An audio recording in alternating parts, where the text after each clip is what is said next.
pour l'after avec Daniel Riolo, avec Ali Benarbia. Simone Rovera est avec nous, il nous a rejoint parce que les drôles de dames évidemment vont arriver dans quelques instants.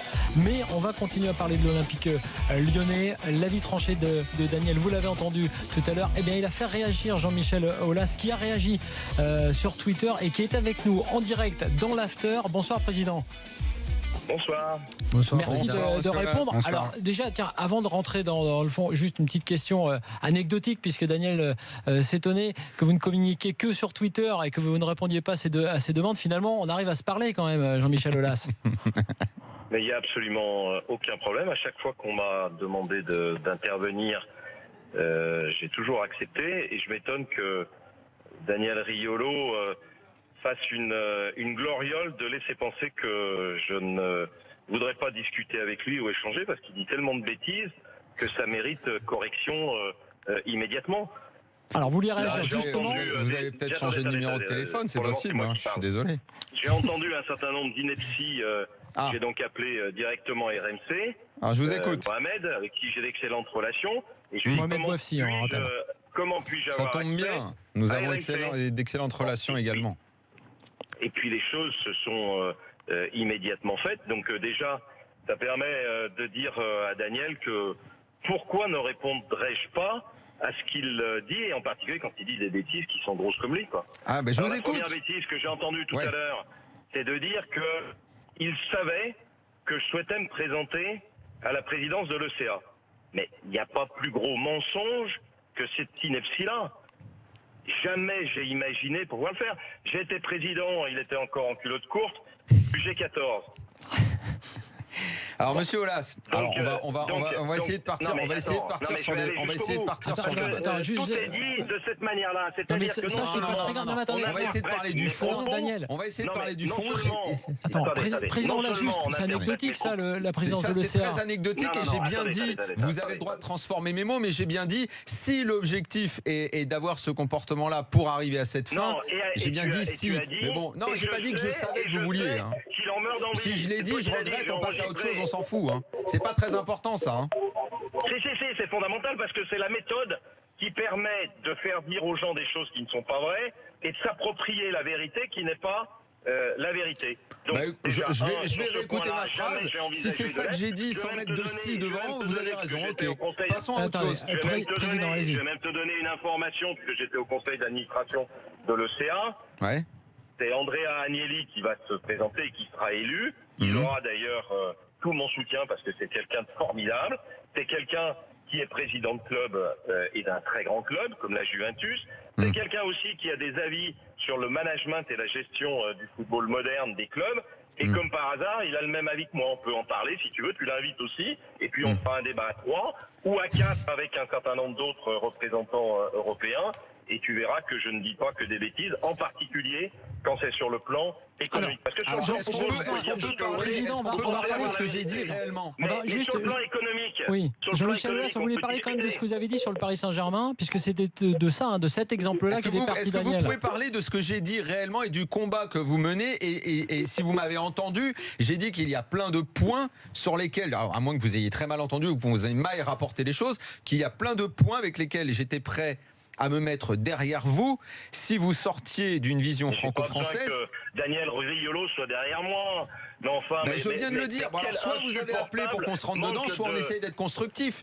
Je l'ai dit, les gens ont entendu. J'ai même fait un papier sur mon blog pour dire à quel point, si vous menez le combat au niveau européen, je suis derrière vous. Je ne vais pas vous le dire Mais plus. le problème, il n'est pas de mener un combat européen aujourd'hui.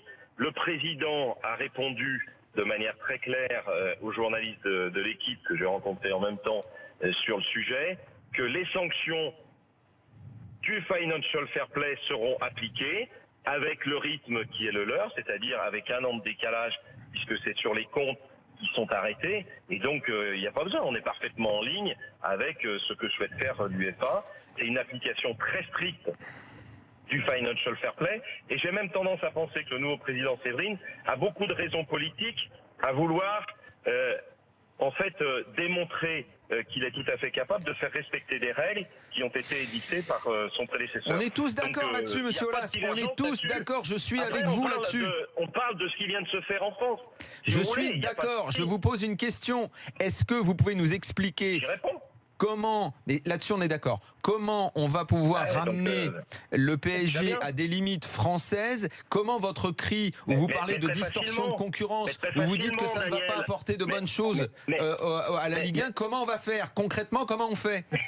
Mais si vous me laissez répondre, je vais vous répondre tout de suite. Il suffit d'appliquer le règlement. Vous trouvez qu'il est normal que pour un transfert d'un jeune joueur talentueux comme Kylian Mbappé, on soit obligé de passer par une location avec une option d'achat? Est-ce que c'est ça l'application d'un règlement? De quel règlement vous parlez? Est-ce que ça vous perturbe pas quelque part de dire que pour un transfert de 180 millions, que pour un transfert de 180 millions... de quel règlement vous parlez? Puisque c'est quelque chose qui s'est déjà fait. Il faut pas que vous vous en preniez dans ce cas uniquement au PSG. Il faut que vous alliez parler également à votre ami Vadim, qui a accepté cet étrange compromis. Non. Et on est bien d'accord. Donc, quand il y a étrangeté, si le terme convient, il faut regarder après les proportions et les valeurs. Si à un moment donné, pour 15 millions, ça paraît étrange, pour 180 millions, ça n'est plus étrange. Non, mais je vais essayer pour la énième fois d'être clair pour qu'on se comprenne et qu'on parle le même langage. J'ai dit, je le répète, aussi bien dans mon papier que ce soir, que je veux bien me mettre de votre côté sur vos réflexions, que je les entends. Je veux savoir comment on va faire. Si vous parlez de règlement, ce règlement-là, comment on fait pour aller démontrer que le PSG, en gros, puisque c'est ce que vous semblez dire ou sous-entendre, mais vous allez me corriger si je dis une énorme erreur, a triché sur ce règlement ou s'est arrangé avec le règlement et Monaco aussi. Et comment on fait pour ramener le PSG dans des limites françaises et pour lui faire respecter la concurrence que vous avez envie de voir en Ligue 1? Non, mais moi, je ne parle pas du PSG. Je parle d'un équilibre économique. Si vous avez d'un côté un certain nombre de gens qui peuvent dépenser 800 millions par an pour un budget sans respecter les règles qui ont été édictées, ça veut dire qu'à un moment donné, ceux qui doivent faire respecter les règles ne les font pas respecter. Eh ben donc on va les punir. Mais nous, on est d'accord là-dessus que le FPF agisse à plein. On sera là. On soutient l'idée. On va pas défendre le PSG s'il a triché sur le FPF. Je n'ai jamais rien dit d'autre.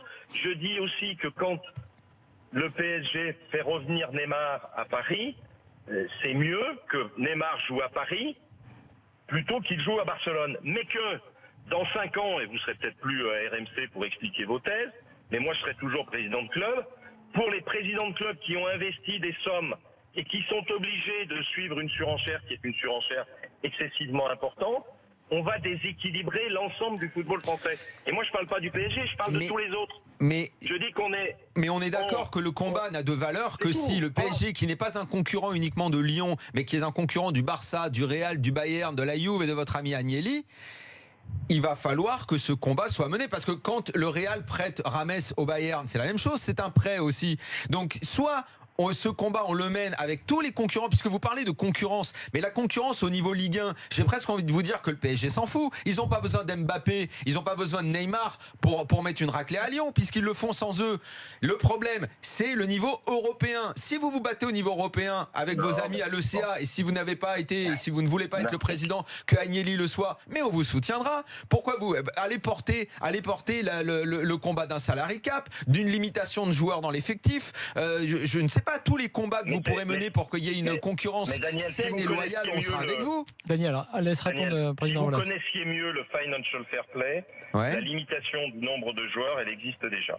Très bien, super, appliquons-le. Bon.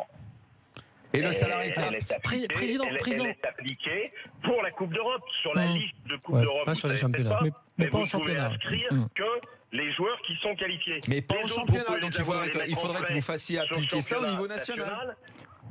Mais vous n'avez pas la possibilité de les inscrire. Donc le Financial Fair Play, il est très bien fait. La seule chose, c'est qu'il résout les problèmes a posteriori parce qu'il ne veut pas anticiper sur... C'est comme les impôts, tant que vous n'avez pas... Tant que les comptes ne sont pas certifiés. Eh bien, si le PSG triché, il sera puni, monsieur Aulas. On est d'accord, on sera tous contents. Président, plus généralement, pour sortir du débat juste sur le Financial Fair Play, sur l'arrivée de Neymar, et vous l'avez dit, il est mieux que Neymar soit au PSG qu'à Barcelone, sur l'arrivée d'Mbappé à Paris, sur la compétitivité en général. Ce qui choque les gens à l'extérieur, ceux qui se réjouissent du fait que le PSG se construise une grosse équipe, c'est de voir qu'il y a plein de gens un peu par, on va dire, par esprit de cloche-merle, se désole de voir qu'une très grosse équipe se met en place. C'est pas du tout mon propos, puisque moi je vous parle pas du tout de ça. Je vous parle d'un équilibre économique à 3 ans, 4 ans, 5 ans. Si vous rentrez dans une surenchère, comme c'est le cas actuellement, là je suis en train de finaliser l'arrivée d'un joueur, milieu de terrain, qui a été, qui est très jeune, qui a été dans les sélections espagnoles, etc. Ce que j'aurais dû acheter 5 ou 10, aujourd'hui ça vaut 20. Si je devais le payer... mais vous avez profité de ça en vendant Tolisso 50 et Lacazette 50. Vous avez profité de l'effet inverse. Pas du tout. Ah mais bon, non, moi d'accord, alors ok. Vous prenez toujours les arguments à l'encontre. Je suis en train de vous mais vous êtes un club formateur, vous profitez du système aussi, puisque vous les vendez plus cher. Vous auriez pas... Lacazette, il y a 3 ans, vous le vendiez pas 50, avant l'explosion des droits télé en première ligue.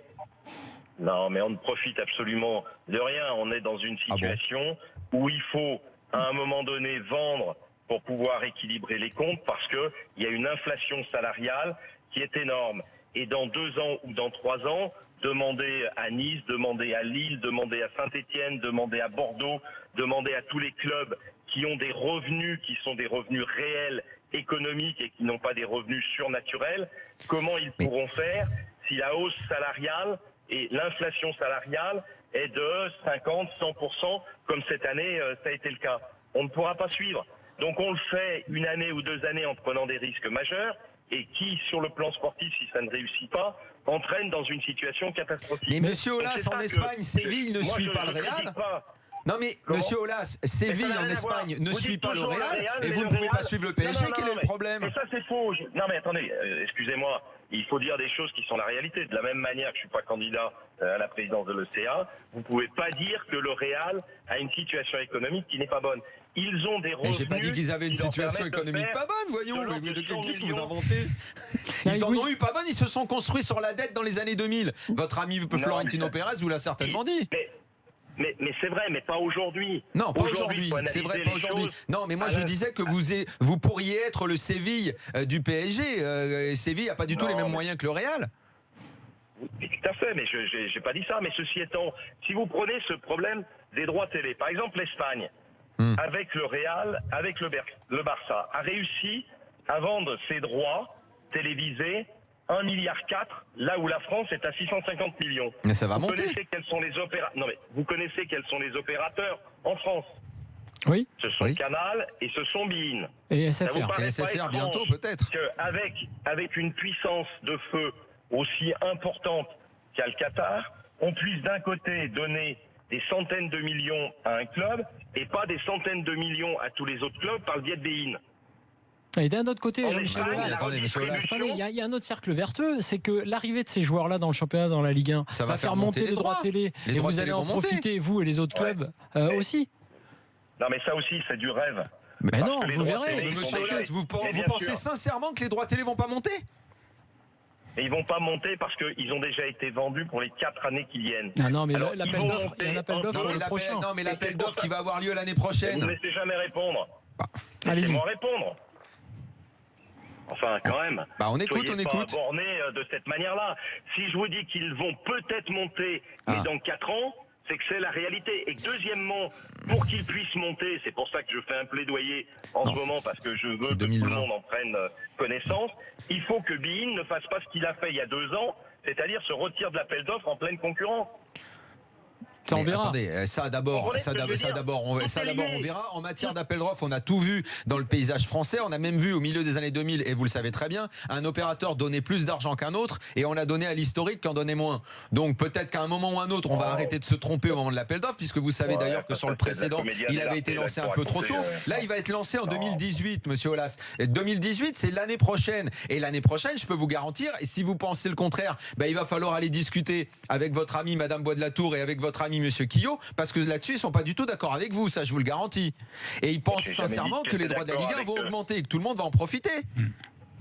Mais là, vous vendez du rêve comme d'habitude, c'est-à-dire que pour justifier des positions qui sont des positions de conviction, vous dites des choses qui n'ont pas de réalité. Mais vous pensez sérieusement économique qu'il à arrive- l'instant T. sérieusement que ça Non, va mais pas monter? l'arrivée de Neymar, par exemple, dans le championnat, peut, au moment où on va relancer l'appel d'offres l'an prochain, peut ne pas permettre à la Ligue de récupérer plus de droits télé. On a quand même la Ça sensation que la Ligue 1 permettra est à plus Nike compétitive. d'augmenter sensiblement. Ça permettra à Nike d'augmenter sensiblement sa participation et c'est bien joué. C'est pour ça que je vous ai dit, vous avez passé mon interview tout à l'heure, que j'applaudissais à deux mains ce que faisait Nasser par rapport aux droits qui lui sont donnés et à la capacité contributive qu'il a. Maintenant, est-ce que c'est un bien pour tous les clubs et à moyen terme pour l'équilibre du football français?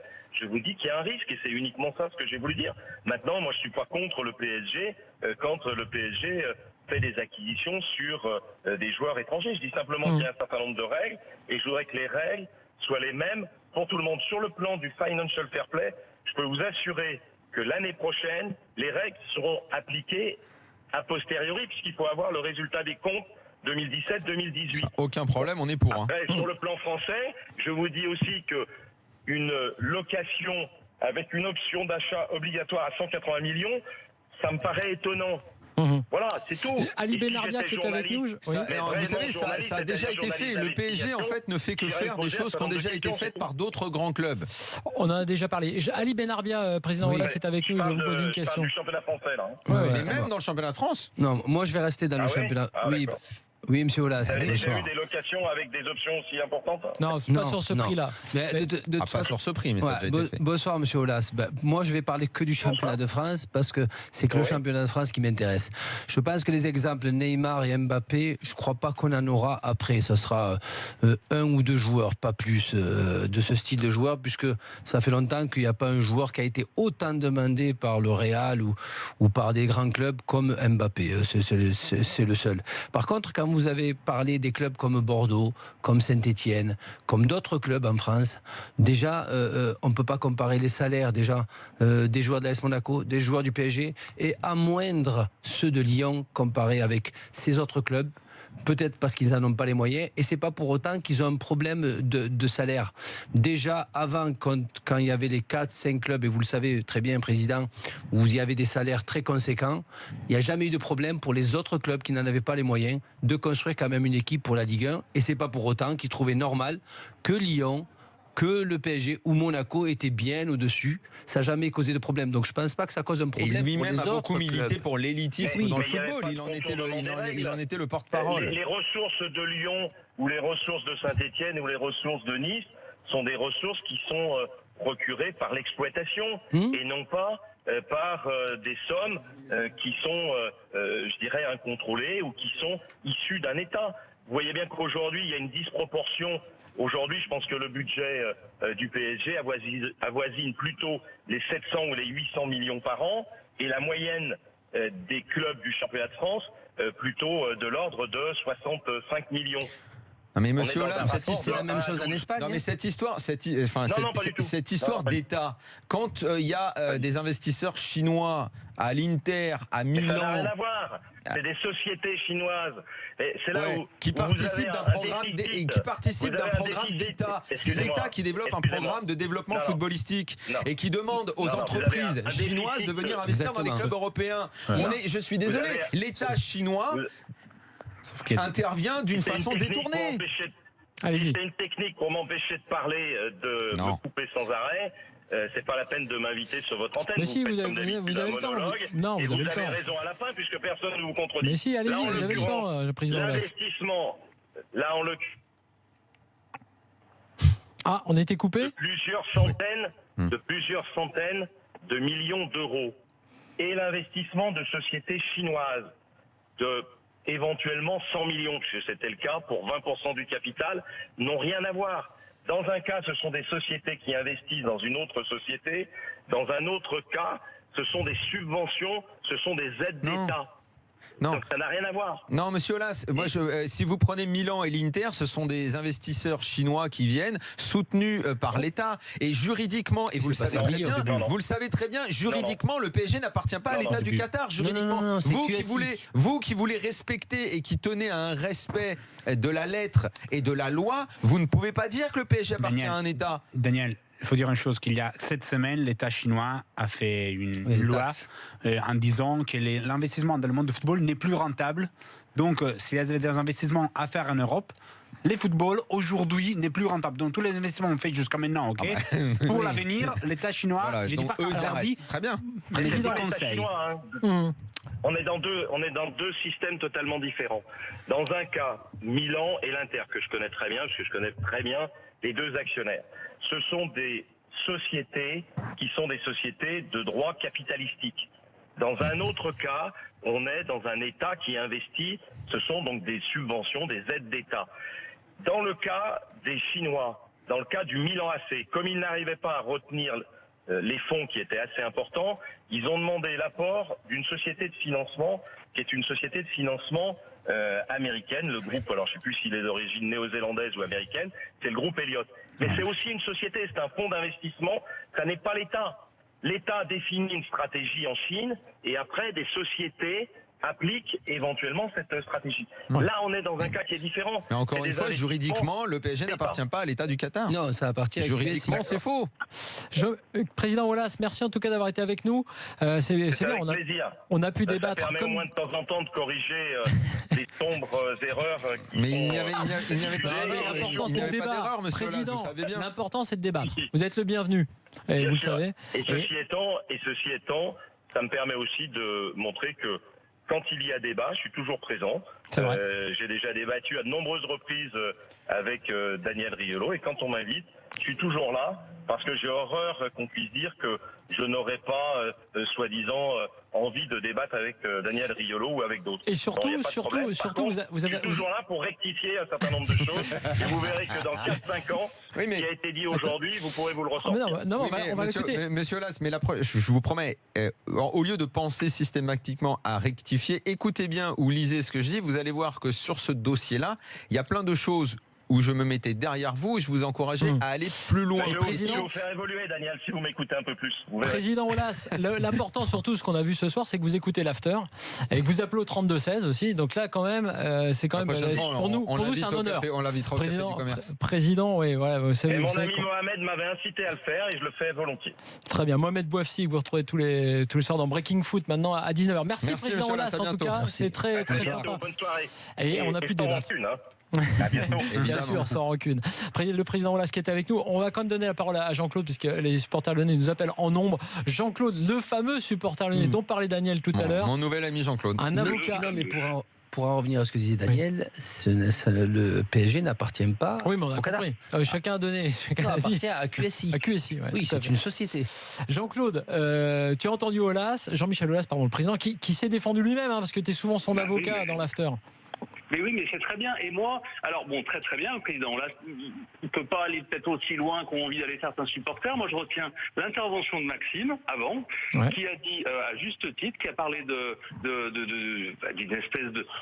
Comment dire, on nous emmène avec les médias français, en particulier l'équipe, en particulier, je pense à un article de Bernard Lyon qui était honteux il y a quelques jours, qui sort totalement, et ça le président en a parlé, quand vous êtes journaliste, vous avez une carte de presse, vous êtes quand même censé être un peu, comment on appelle ça,